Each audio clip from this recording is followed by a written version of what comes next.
BJP का प्रचार का काम करने का तरीका है, लेकिन जमीनी हकीकत कुछ और है। इतने वर्षों के बाद और दिल्ली की सरकार होने के बावजूद सबसे ज्यादा अन्याय, उत्पीड़न या सबसे ज्यादा परेशानी में अगर कोई है तो हमारी माताएं बहनें हैं। देश के आंकड़ों में अगर हम मध्य प्रदेश का स्थान देखें तो सबसे आगे दिखाई देता है मध्य प्रदेश, कि जहां सबसे ज्यादा माताओं, बहनों, बेटियों के साथ अन्याय हो रहा है। हाल ही की बगल की जो घटना सुनने में आई है 12 साल की बेटी के साथ, कोई आज कल्पना कर सकता है? जो प्रदेश 1 करोड़ 20 लाख बेटी, माताएं, बहनों को लाडली योजना से जोड़ रहा हो, 1 करोड़ 20 लाख के लगभग, उस प्रदेश में यह हालत हो। और फिर एनसीआरबी का आंकड़ा हमारा नहीं है, कोई समाजवादियों का आंकड़ा दिया हुआ नहीं है, ये तो प्रदेश सरकार से जो आंकड़े जाते हैं दिल्ली में, उन्हीं आंकड़ों के हिसाब से मैं बोल रहा हूं। आप सोचिए, 20 साल लगभग यहां पे सरकार और 10 साल दिल्ली की सरकार ने मिलकर के अगर यहां पे असुरक्षित और असुरक्षा की भावना दी है माता बहनों में, तो क्या तो 1% भी क्यों यहां? जो बिजली का सपना दिखाया जा रहा है कि देश में, और कहने को ये भी कह रहे हैं कि दुनिया में सबसे बड़ा सोलर प्लांट है। अगर दुनिया का और देश का सबसे बड़ा सोलर प्लांट है तो आखिरकार बिजली क्यों नहीं मिल रही मध्य प्रदेश के गरीबों को? और सस्ती बिजली क्यों नहीं मिल रही? सुनने में तो आता है कि दूसरे प्रदेशों से भी महंगी बिजली मिल रही है, और सोलर प्लांट की बिजली न जाने किन वीआईपी तारों से सीधी दिल्ली जा रही है। मध्य प्रदेश की जनता को नहीं मिल रही। जमीन मध्य प्रदेश के लोगों की, सूरज मध्य प्रदेश के लोगों के जमीन पे आ रहा है, बिजली जो बन रही है सूरज की रोशनी से वो सीधे दिल्ली जा रही है, लेकिन यहां के लोगों को महंगा बिजली का बिल देना पड़ रहा है। किसान की आय दोगुनी की बात की और दिल्ली के स्तर पे बात की गई कि हम सरकार में आ जाएंगे तो किसानों की आय दोगुनी कर देंगे। मुझे नहीं पता कि गेहूं की खरीद कैसे हुई होगी या और फसलों की खरीद कैसे रही होगी, धान की खरीद कैसे की होगी, क्या कीमत किसान को मिली होगी। मैं जानता हूं उत्तर प्रदेश में भी किसानों को ये कीमत नहीं दे पाए, और मध्य प्रदेश में भी वही स्थिति है कि यहां भी गेहूं या धान, किसी फसल की ये आय दोगुनी नहीं दे पाए। और उसका परिणाम ये है कि आज भी किसान दुखी है, बुरे हाल में है, आर्थिक स्थिति उसकी चौपट हो गई। और इन्होंने कुछ कंपनियों को लाइसेंस देकर के पूरा का पूरा गेहूं खरीदवा दिया। और इसलिए गेहूं खरीदा जा रहा है क्योंकि इधर बाजार में पैक्ड जो आटा है उसकी कीमत बढ़ गई है, पैक्ड जो आटा है उसका बाजार बढ़ गया, बिस्किट का बाजार बढ़ गया, ब्रेड का बाजार बढ़ गया। तो इसलिए ये बड़े उद्योगपतियों को मुनाफा देने के लिए इन्होंने लाइसेंस देकर के पूरा का पूरा किसानों का मध्य प्रदेश का गेहूं खरीदवा दिया।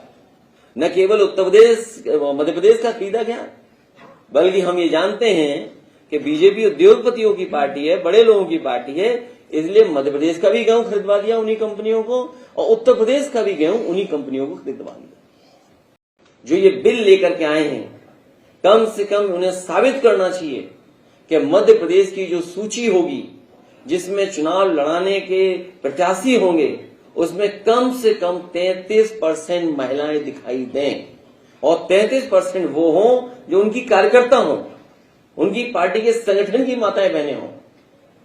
और अगर ये 33% नहीं देते हैं तो इसका मतलब यह है कि लोकसभा में और राज्यसभा में केवल देश की जनता को धोखा देने के लिए और खासकर माताओं बहनों को धोखा देने के लिए बिल लेकर के आए हैं। अभी जो सूची दिखाई दे रही है, जो भी जारी की है उन्होंने सूची, तो ऐसी सूची तो नहीं है जिसमें 33% महिलाएं दिखाई दे रही हों। लेकिन समाजवादी पार्टी की कोशिश होगी, जो समाजवादी पार्टी ने पक्ष रखा कि पिछड़े मुसलमान भाई, अल्पसंख्यक, उनकी भी भागीदारी हो, तो समाजवादी पार्टी अपने पार्टी स्तर पर जरूर विचार करेगी कि अगर हमें 20% भी महिलाएं लड़ानी पड़ी तो हम लोग 20% लड़ाने का काम करेंगे। अभी सुनने में आ रहा है कि लाडली योजना का विस्तार हो रहा है, उसमें धन भी बढ़ाया जा रहा है। समाजवादियों का मानना है कि 1000, 1500 2000 से काम चलने वाला नहीं है हमारी माताओं बहनों का, और खासकर मध्य प्रदेश में। तो इसलिए समाजवादी पार्टी की मांग भी है और हम अपने घोषणा पत्र में भी शामिल करेंगे कि यहाँ की माताएं बहनें जो गरीब हैं, आदिवासी हैं, पिछड़ी, दलित या किसी वर्ग की हों, उन्हें कम से कम 6,000 रुपया मिलना चाहिए।